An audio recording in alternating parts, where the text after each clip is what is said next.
So hello welcome everyone wireless classes के एक new और इम्पोर्टेंट क्लास में आपका वेलकम है। आज का जो क्लास है उसमें हम देखने वाले हैं हमारा जो चैप्टर है यौतुक पाप संचय।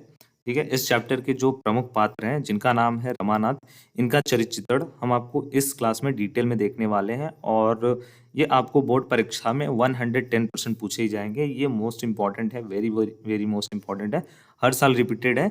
इनका चरित्र चित्रण पूछा जाना अनिवार्य है। ठीक है, 4 मार्क्स के लिए आपको पूछा जाता है ये बोर्ड परीक्षा में। तो इसको मैं आपको हेडिंग बाय हेडिंग बताने वाला हूँ कि किस हेडिंग में आपको क्या लिखना है।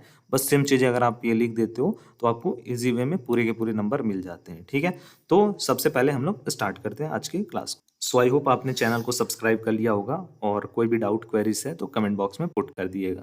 ठीक है, सो आपको पेपर जो मिलेगा बोर्ड परीक्षा का उसमें 6 नंबर आपको क्वेश्चन क नंबर देखने को मिलेगा। निम्नलिखित में से किसी एक पात्र का चरित्र चित्रण हिंदी में लिखिए और 4 नंबर के लिए आपको पूछा जाएगा। ठीक है, यहाँ पे आपको 3 चैप्टर के दिए गए रहेंगे पात्र जिनका आपको चरित्र चित्रण लिखना रहेगा। ठीक है, 3 में से किसी एक का आपको सेलेक्ट करके लिखना रहेगा जो आपको अच्छे प्रकार से आता हो। जैसे देखो यहाँ पे दिया हुआ है ना, यौतुक पाप संचय के आधार पर रमानाथ का जो है चरित्र चित्रण लिखने के लिए यहाँ पे आप देख सकते हो। ठीक है, तो चलिए स्टार्ट करते हैं आज के क्लास। तो सबसे पहले आप क्या करोगे, सबसे पहले आपको स्टार्ट करना है, पहला जो हेडिंग वो रहना चाहिए परिचय का।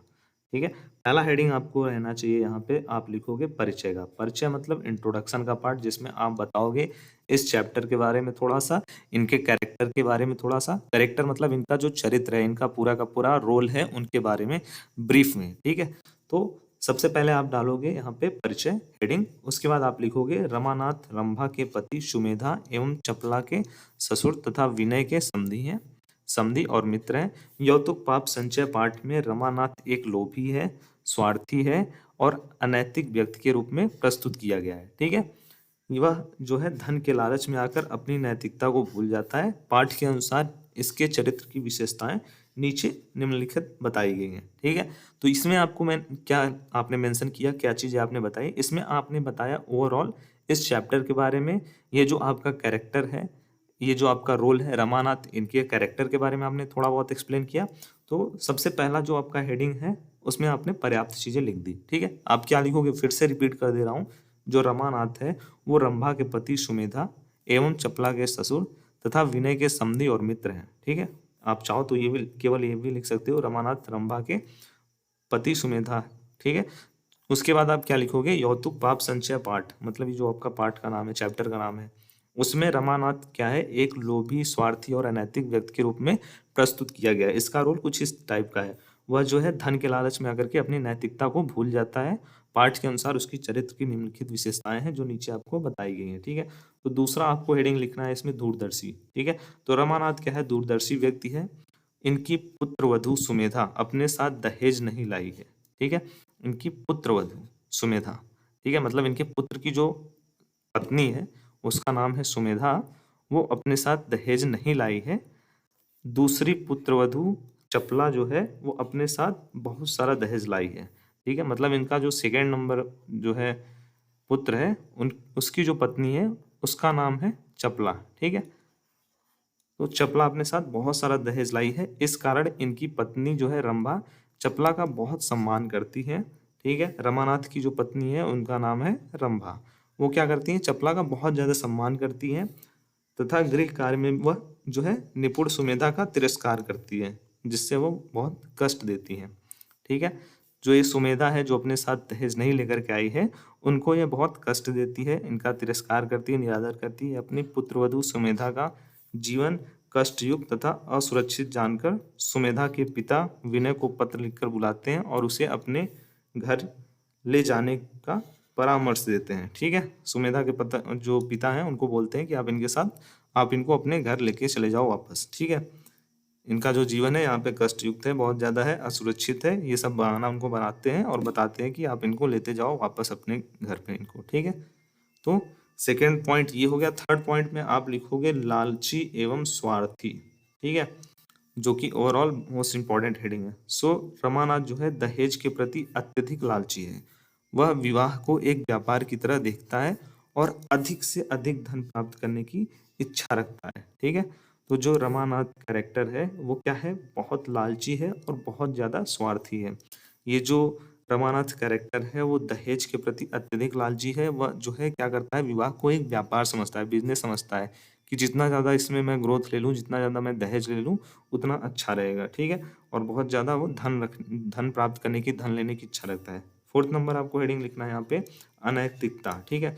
तो रमानाथ दहेज लेने को गलत नहीं मानता है, ठीक है। रमानाथ क्या है, वो दहेज को बिल्कुल गलत नहीं मानता है और सामाजिक बुराइयों को बढ़ावा देता है। वह अपने स्वार्थ के कारण नैतिक मूल्यों की अवहेलना करता रहता है, ठीक है। तो ये फोर्थ पॉइंट इसका हो गया, फोर्थ पॉइंट हेडिंग हो गया रमानाथ का जो चरित्र चित्रण है उसमें फोर्थ पॉइंट हेडिंग हो गया अनैतिकता।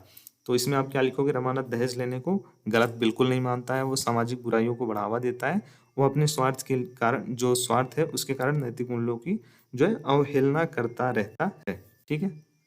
फिर उसके बाद आप इसमें फिफ्थ नंबर पॉइंट यहाँ पे लिखोगे, हेडिंग लिखोगे कृतज्ञ, ठीक है। अब इसमें आप क्या मेंशन करोगे, क्या लिखोगे यहाँ पे वो देख लो। ये अपने साथ होने वाले उपकार को सदा स्मरण रखने वाले हैं।